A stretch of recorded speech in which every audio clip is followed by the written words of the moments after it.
Subscribe कीजिए हमारे YouTube channel को और बेल आइकन को भी दबाएं टेक्नोलॉजी और ऑनलाइन अर्निंग से रिलेटेड वीडियो सबसे पहले देखने के लिए। क्वेश्चन नंबर 1, टिकटॉक की रेटिंग क्यों घट रही है? यह प्रश्न सुनील ने उत्तर प्रदेश से पूछा है। दरअसल कोरोना वायरस महामारी के कारण अधिकतर देश के लोग लॉकडाउन के कारण अपने घरों में कैद होकर रह गए हैं, लेकिन वहीं दूसरी ओर एक ऐसा एप्लीकेशन है जिसे इस लॉकडाउन के समय भी बहुत अधिक इस्तेमाल किया जा रहा था।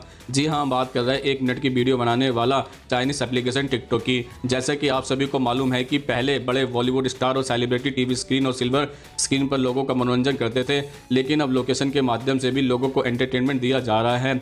लेकिन इन सब के बावजूद भी कुछ दिनों से टिकटॉक की रेटिंग प्ले स्टोर पर घटती जा रही है। गूगल प्ले स्टोर टिकटॉक की रेटिंग 4.0 से घटकर 2.0 हो गई है। इन दिनों सोशल मीडिया प्लेटफॉर्म टिकटॉक पर बैन टिकटॉक इंडिया ट्रेंड भी चल रहा है। अब इसके पीछे बहुत सारे कारण हो सकते हैं। क्वेश्चन नंबर 2, भारतीय रुपये पर गांधी जी की फोटो कब छपी थी? यह प्रश्न सुनीता ने मध्य प्रदेश से पूछा है। दरअसल भारतीय रुपयों के नोटों पर पहली बार गांधी जी की तस्वीर साल 1969 में छपी थी। यह साल उनका जन्म शताब्दी का था और नोटों पर उनकी तस्वीर के पीछे सेवाग्राम आश्रम भी था। अक्टूबर 1987 में पहली बार 500 रुपये का नोट आया और उस पर गांधी जी थे। भारतीय रिजर्व बैंक के अनुसार साल 1996 में महात्मा गांधी जी की तस्वीर वाले फोटो चलन में आए थे। क्वेश्चन नंबर 3, एक्सपायरी डेट की दवा खाने से क्या होता है? यह प्रश्न दुर्गेश साहनी ने गोरखपुर से पूछा है।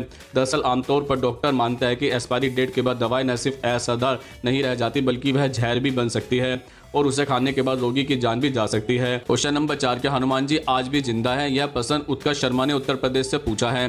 दरअसल हाल ही में सेतु एशिया नामक एक वेबसाइट ने दावा किया है कि इस धरती पर एक ऐसी जगह है जहां के लोगों से मिलने हनुमान जी प्रत्येक 41 साल बाद आते हैं और कुछ दिन वहां रहने के बाद वापस चले जाते हैं। सेतु एशिया के शोध अनुसार श्रीलंका के जंगलों में एक ऐसा कबायली समूह रहता है जो कि पूर्णतः भारी समाज से कटा हुआ है। उनका रहन सहन और पहनावा भी अलग है, उनकी भाषा भी प्रचलित भाषा से अलग है। यह मातंग आदिवासी समुदाय है। अब इस बात में कितनी सच्चाई है इस बात की पुष्टि हम नहीं कर सकते, लेकिन वैज्ञानिक दृष्टिकोण से यह सिर्फ एक काल्पनिक बातें लगती है। क्वेश्चन नंबर 5, सेना में 3 साल की भर्ती से क्या मतलब है? यह प्रश्न मुन्ना प्रजापति ने महाराजगंज उत्तर प्रदेश से पूछा है।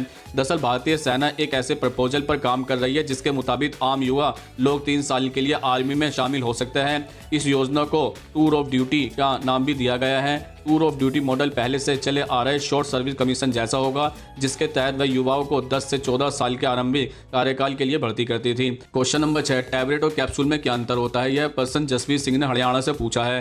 दरअसल टैबलेट या गोली एक संकुचित दवा है जो कि चीनी या किसी अन्य वस्तु द्वारा लेपित होती है और गोलियों का विनिर्माण तुलनात्मक रूप से कम महंगा भी होता है। दूसरी ओर कैप्सूल भी एक दवा है जिसमें तेल या पाउडर होता है जो कि लगभग बेलनाकार कंटेनर में संग्रहित होते हैं।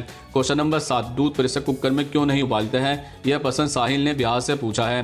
दरअसल बार बार उबलने से वेब पाइप जहां से भाप सीटी के रास्ते से निकलती है जाम हो जाता है। इससे प्रेशर कुकर के फटने की पूरी संभावना होती है। इसी कारण दूध प्रेशर कुकर में नहीं उबालते हैं। क्वेश्चन नंबर 8, मंदिरों में घंटी क्यों बजाई जाती है? यह प्रश्न नेहा शर्वानी ने आजमगढ़ उत्तर प्रदेश से पूछा है। पहले हम आपको उसका वैज्ञानिक कारण बताते हैं। दरअसल घंटी जब बजाई जाती है तो हमारे जीवन पर उसका साइंटिफिक प्रभाव भी पड़ता है। जब घंटी बजाई जाती है उससे आवाज़ के साथ तेज कंपन पैदा होता है। यह कंपन हमारे आसपास काफ़ी दूर तक जाता है, जिसका फ़ायदा यह होता है कि कई प्रकार के हानिकारक जीवाणु नष्ट हो जाते हैं और हमारे आसपास वातावरण पवित्र हो जाता है। यही वजह है कि मंदिर व उसके आसपास का वातावरण काफ़ी शुद्ध और पवित्र बना रहता है। अब हम आपको उसका धार्मिक कारण बताते हैं। नंबर 1, मान्यता यह है कि जब हम किसी मंदिर में प्रवेश करता है तो मंदिर में मौजूद देवता की अनुमति लेने या उसका ध्यान अपनी ओर खींचने के लिए घंटी बजाई जाती है।